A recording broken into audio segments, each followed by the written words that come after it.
Leo tulikuwa tunafanya huduma kutoa sampuli kwenye uvimbe ambao upo kwa mgonjwa ambaye alikuwa na uvimbe kwenye paja lake la upande wa kulia.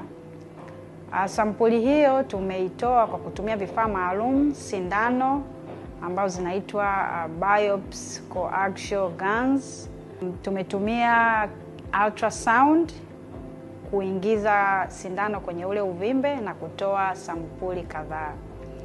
Huduma hizi zilikuwa hazipatikani hapa Moi. Mgonjwa ilikuwa ili akatolewe sampuli lazima ingizwe theater, apewe dawa za usingizi, aidha za kulala kabisa au zile za sindano ya mgongoni.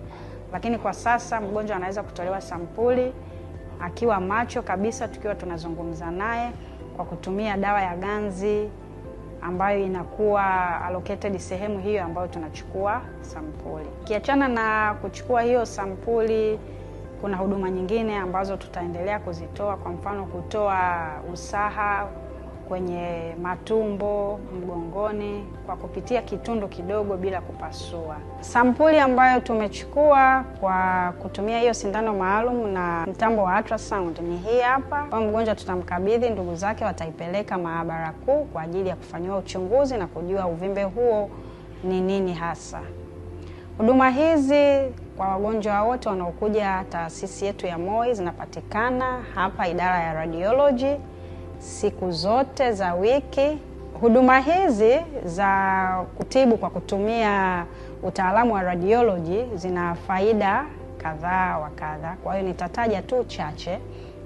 Namba moja, mgonjwa akija kutibiwa kwetu kwenye idara ya radiology kwa kutumia mitambo maalum kama ultrasound, CT scan, angio suite, fluoroscopy, huduma zetu sisi tunaziita ni the same day procedures.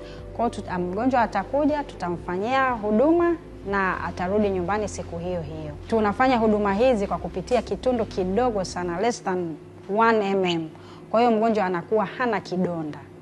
Alafu kitu kingine cha tatu ni kwamba mgonjwa anakuwa hapewi dawa za usingizi za kulala zile au ile ya mgongoni. Kwa dawa pekee ya ganzi tunayompa ni ya pale eneo husika, na saa zingine labda ikihitaji sana atapewa dawa kidogo kwenye mishipa yake ya damu, lakini mgonjwa ataweza kuzungumza na sisi mpaka mwisho wa procedure.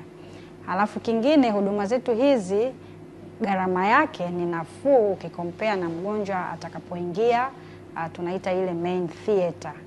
Moi, taasisi ya mifupa. Moi, muhimu.